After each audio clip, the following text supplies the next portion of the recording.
الحمد لله وحده الصلاة والسلام على من لا نبي بعده أما بعد فأعوذ بالله من الشيطان الرجيم بسم الله الرحمن الرحيم الرحمن علم القرآن خلق الإنسان علمه البيان قال النبي صلى الله عليه وسلم القرآن حجة لك وعليك أو كما قال عليه الصلاة والسلام صدق الله العظيم وصدق رسوله النبي الكريم.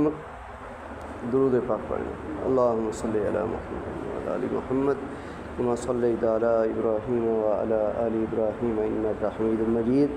اللهم بارك على محمد وعلى آل محمد كما باركت على إبراهيم وعلى آل إبراهيم إنك حميد مجيد. میرے دوستوں، بزرگوں، عزیز طالب علم ساتھیوں، میں نے آپ حضرات کے سامنے تکمیل قرآن کے موقع پہ سورہ رحمان کی ابتدائی 3-4 آیتیں پڑھی ہیں اور رسول اللہ صلی اللہ علیہ وآلہ وسلم کے ذخیرہ حدیث میں سے ایک حدیث کا حصہ پڑھا. دعا فرمائیں اللہ جل مجدہ شرح صدر کے ساتھ حق سچ کہنے کی توفیق عطا فرمائے اور ہم سب کو اس پہ عمل کی توفیق عطا فرمائے.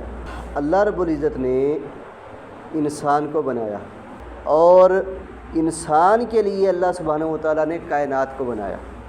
انسان کے لیے یہ چاند، سورج، ستارے، آسمان، زمین، نباتات، جنات، یہ جتنی مخلوقات ہیں یہ سب انسان کے لیے. اس کے لیے سارا جہاں تیرے لیے تو بس خدا کے واسطے، سارا جہاں تیرے لیے تو بس خدا کے واسطے.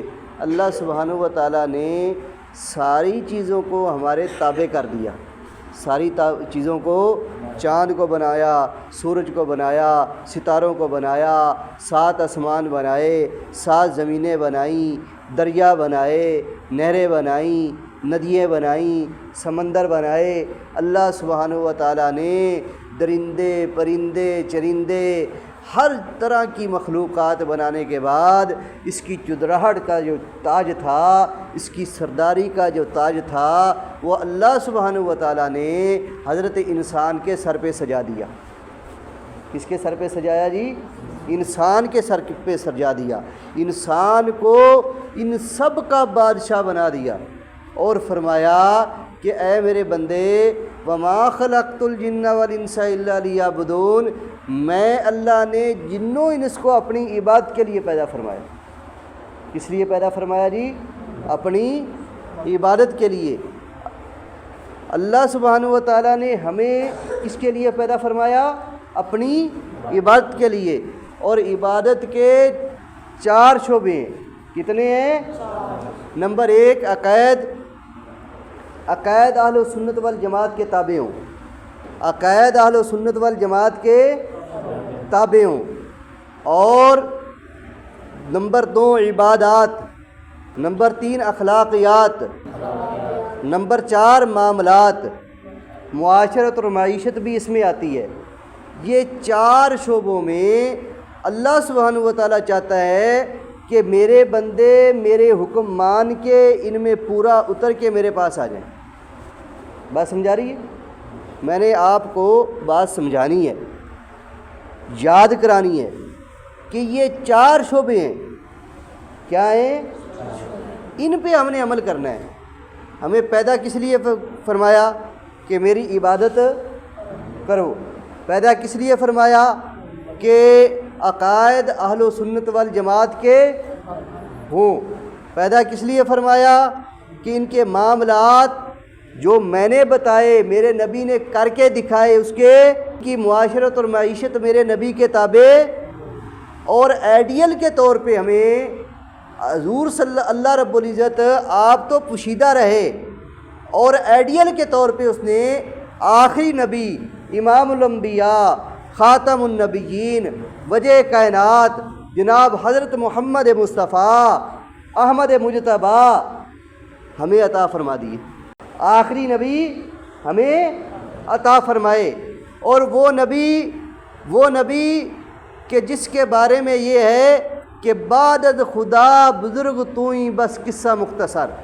اہل و سنت والجماعت کا عقیدہ ہے کہ حضور صلی اللہ علیہ وآلہ وسلم نہ ہوتے تو اللہ سبحانہ و تعالیٰ کائنات کو نہ بناتا۔ وجہ کائنات ہمارے پیارے نبی ہے۔ اب حضور صلی اللہ علیہ وآلہ وسلم کو اللہ فرماتے ہیں یہ میں نے آئیڈیل دیا ہے، میرے نبی کو دیکھو، اس کی خلوت دیکھو، اس کی جلوت دیکھو، اس کی تنہائی دیکھو، اس کا چلنا دیکھو، اس کا بولنا دیکھو، اس کا انداز گفتگو دیکھو، اس کا انداز تکلم دیکھو، اس کے معاملات دیکھو، اس کی تجارت کو دیکھو، اس کی تبلیغ کو دیکھو، اس کے جہاد کو دیکھو، اس کے اقوال کو دیکھو، اس کے افعال کو دیکھو، اس کے اعمال کو دیکھو۔ اگر تو نے کسی کی اتباع کرنی ہے کائنات والو تو وہ ایک ہستی ہے، قل ان کنتم تحبون اللہ، اے لوگو اگر چاہتے ہو اللہ ہمیں اپنا محبوب بنا لے فتبعونی، میرے نبی کی اتباع کرو، یحببکم اللہ، اللہ تمہیں اپنا محبوب بنا لے گا، ذنوبکم، اللہ تمہارے گناہوں کو معاف کر دے گا۔ تو آئیڈیل ہمارے لیے کون ہے؟ حضرت محمد مصطفیٰ احمد مجتبیٰ، سب کہہ دو صلی اللہ علیہ وآلہ وسلم۔ وہ آئیڈیل ہیں، وہ نمونہ ہیں، ہم نے اتباع ان کی کرنی ہے۔ لاڈ مکالے کی اتباع، اس کی ذریت کی اتباع، کسی پینٹ شرٹ والے کی، کسی سیڈ پہ مانگ نکالنے والے کی اتباع نہیں کرنی۔ اتباع کرنی ہے تو رسول اللہ کی کرنی ہے۔ اللہ چاہتے ہیں دیکھو میرا نبی جا رہا ہے، اس کی شلوار ٹخنوں سے اوپر ہے، میرے نبی کو آئیڈیل بنا کے اپنی شلوار ٹخنوں سے اوپر رکھو۔ میرے نبی جب چلتا ہے تو ننگے سر نہیں چلتا، میرے نبی کے سر پہ امامہ ہوتا ہے، تم بھی امامہ فخر سے سر پہ سجاؤ اور یہ سمجھو کہ یہ رسول اللہ کی اتباع میں کر رہا ہوں، اس لیے میں اللہ کا محبوب ہوں۔ میرے نبی صلی اللہ علیہ وآلہ وسلم کو دیکھو کہ میرا نبی نگاہ کو نیچے رکھ کے چلتا ہے، تم بھی نگاہ کو نیچے رکھ کے چلو۔ میرا نبی صلی اللہ علیہ وآلہ وسلم غریبوں کا خیر خواہ ہے۔ حضور نے فرمایا جو بڑوں کا ادب نہیں کرتا، چھوٹوں پر شفقت نہیں کرتا، وہ ہم میں سے نہیں ہے۔ میرا نبی صلی اللہ علیہ وآلہ وسلم اخلاق کا کوہ گرا ہے، انک لعلی خلق عظیم۔ میرے نبی کے اخلاق دیکھو، ان سے بڑا کوئی اخلاق والا کائنات میں اللہ جنت میں جنتیوں کو اخلاق محمد عطا کرے گا۔ حضور سے بڑا کسی کا اخلاق وہ نبی کہہ رہے ان من حبکم الی احسنکم اخلاقا، اے لوگو تم میں سے میرے نزدیک بہترین شخص وہ ہے جو زیادہ اخلاق والا ہے۔ تو ہمیں بھی اخلاق اچھے کرنے چاہیے، ہمیں بھی اخلاق اچھے کرنے چاہیے۔ رسول اللہ کے اخلاق کو اپنائیں، حضور صلی اللہ علیہ وسلم کی عادات کو اپنائیں۔ اس کی عبادت اس قدر کہ اتنی عبادت کرتے پاؤں پہ سوجن آ جاتی، اور اللہ نے کہا کہ میرے نبی اتنا اپنے آپ کو تھکاؤ نہ، حدیث کا مفہوم۔ تو آج اس کی امت فرض نماز بھی نہیں پڑھ رہی۔ حضور نے فرمایا جو کسی مسلمان کو گالی دیتا ہے گویا کہ اس نے اللہ کا گھر بیت اللہ گرا دیا۔ امت کو حکم ہے نبی کی اتباع کرو۔ حضور نے پوری زندگی کسی کو گالی نہیں دی۔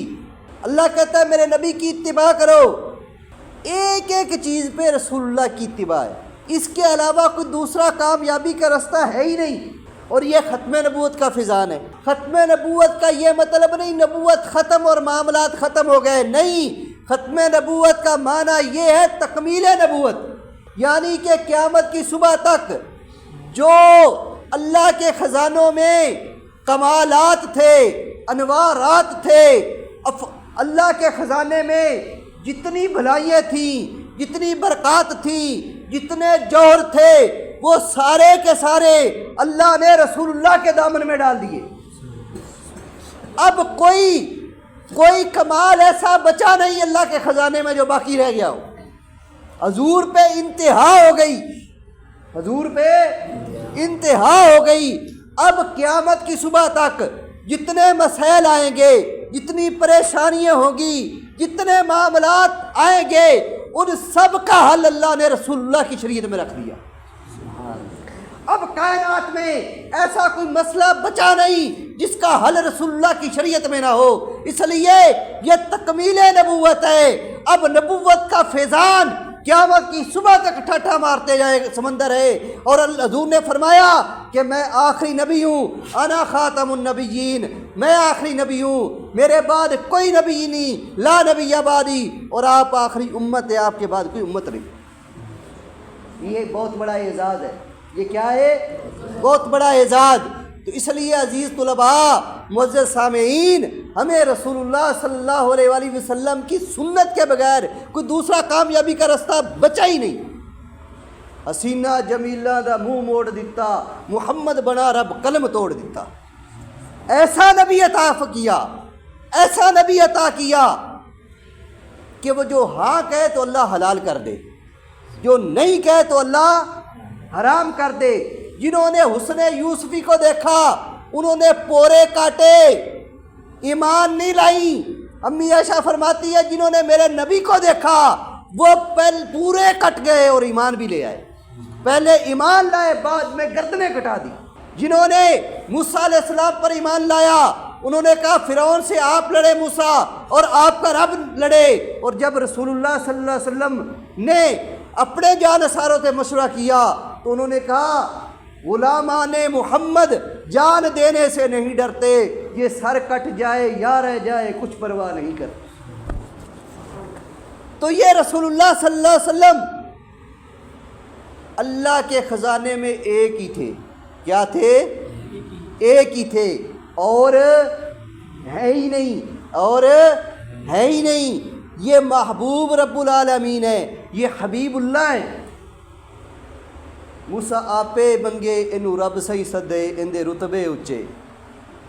موسیٰ نے کہا مانگا، اور حضور کو اللہ خود بلا رہے، حضور کو اللہ بن ڈٹھیاں کئی سائی نو من دے گئے، کئی بھوڑ عمر ساری بن دے رہے، واہ نظر دا اثر مٹھیاں وچ پتھر پا کے آون جے کر، کرے نظر تا سونا پتھرانوں اوندا کلمہ پڑھاون بسم اللہ، گھر آمنا دے مٹھے دل بردا تشریف لے آون بسم اللہ۔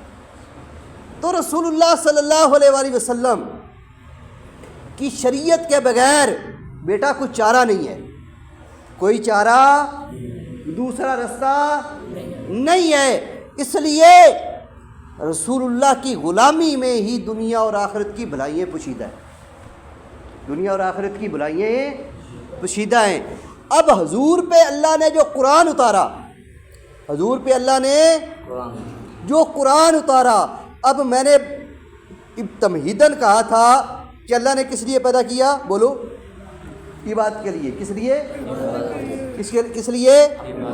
اپنی عبادت کے لیے اللہ نے پیدا فرمایا۔ اب عبادت کے لیے علم چاہیے یا نہیں؟ بولو، نماز کے فرائض کتنے ہیں؟ وضو کے فرائض کتنے ہیں؟ واجبات کتنے ہیں؟ سنتیں کتنی ہیں؟ پورا ایک علم ہے، ذخیرہ علم کا ہے، ذخیرہ علم کا ہے۔ اس کے لیے علم کا ہونا ضروری ہے۔ کس کا ہونا ضروری ہے؟ بولو۔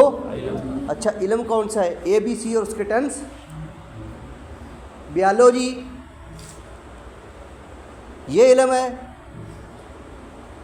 ایم بی بی ایس علم ہے، پروفیسری علم ہے۔ عزیز طلباء، کتنے پروفیسر جن کو نماز جنازہ بھی نہیں آتا، کتنے ٹیچر ایسے جس کو نماز کے فرض بھی، کتنے انجینئر ایسے ہیں جس کو وضو کے فرض بھی نہیں آتے۔ یہ علم نہیں ہے، یہ ہمیں دھوکہ دیا گیا، اس کے اوپر چھاپ لگا دی گئی علم کی۔ یہ ہے فنون۔ یہ کیا ہے؟ روزی کمانے کے، دنیا کمانے کے۔ کوئی ٹیچنگ کے ذریعے دنیا کماتا ہے، کوئی پائلٹ بن کے دنیا کماتا ہے، کوئی ڈاکٹر بن کے دنیا کماتا ہے، کوئی انجینئر بن کے دنیا کماتا ہے۔ یہ علم نہیں ہے، یہ فنون ہے۔ یہ کیا ہے؟ علم ہے قرآن اور رسول اللہ کا فرمان، قرآن و سنت کا علم ہے۔ علم کس کا نام ہے؟ قرآن و سنت کا علم۔ وہ ہے امام احمد بن حنبل یا امام شافعی رحمۃ اللہ علیہ فرماتے ہیں، کوئی ایک امام فرماتا ہے کہ علم وہ ہے اللہ نور، دل میں ایک نور داخل کرتا ہے، دل میں کیا داخل کرتا ہے؟ بولو نور، جس کے ذریعے حق و باطل کی پہچان ہو جاتی ہے۔ تو علم کیا ہے؟ نور۔ کیا ہے؟ نور۔ اچھا، اب ان چیزوں کے لیے علم چاہیے، تو اب اللہ اس علم کے بارے میں فرما رہا ہے، الرحمن علم القرآن خلق الانسان، ٹھیک ہے، علمہ البیان۔ آسان ترجمہ کرتا ہوں، رحمان نے بنایا انسان، سکھایا قرآن۔ اچھا، ترتیب میں دیکھیں، توجہ کریں گے تو بات سمجھ آئے گی۔ انسان کی پیدائش قرآنی آیات میں پہلے نہیں ہے، الرحمن علم القرآن، علم قرآن پہلے ہے۔ اچھا، میں سوال کرتا ہوں آپ سے، کوئی چیز بنے گی تو علم سیکھے گی نا؟ اب بکر پیدا ہوا تو علم سیکھے گا، اگر پیدا ہی نہیں ہوا تو علم کیسے سیکھے گا؟ علم سیکھنے کے لیے کسی کا ہونا ضروری ہے نا، مارد وجود میں آنا ضروری ہے۔ یہاں انسان مارد وجود میں ابھی آیا ہی نہیں، اللہ علم قرآن کو مقدم کر رہا ہے اور خلقہ کو مؤخر کر رہا ہے۔ انسان پیدا نہیں ہوا، لیکن اللہ کہتا ہے علم کے لیے تو پیدا ہوا ہے۔ کس لیے؟ اللہ نے علم قرآن کو جب مقدم کر دیا، خلقہ کو بولے مؤخر کر دیا، تو اللہ بتانا چاہ رہا ہے کہ اے انسان، تیری پیدائش سے جو مقصود ہے وہ علم قرآن ہے۔ بات سمجھ آ رہی ہے نہیں آ رہی؟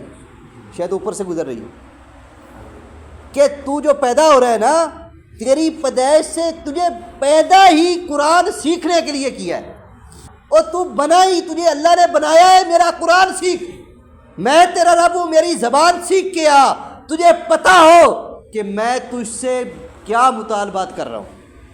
ایک عورت تھی دیہاتی، پرانے دور کی بات ہے، اس وقت خط آتے تھے، ٹیلی فون نہیں ہوتے تھے۔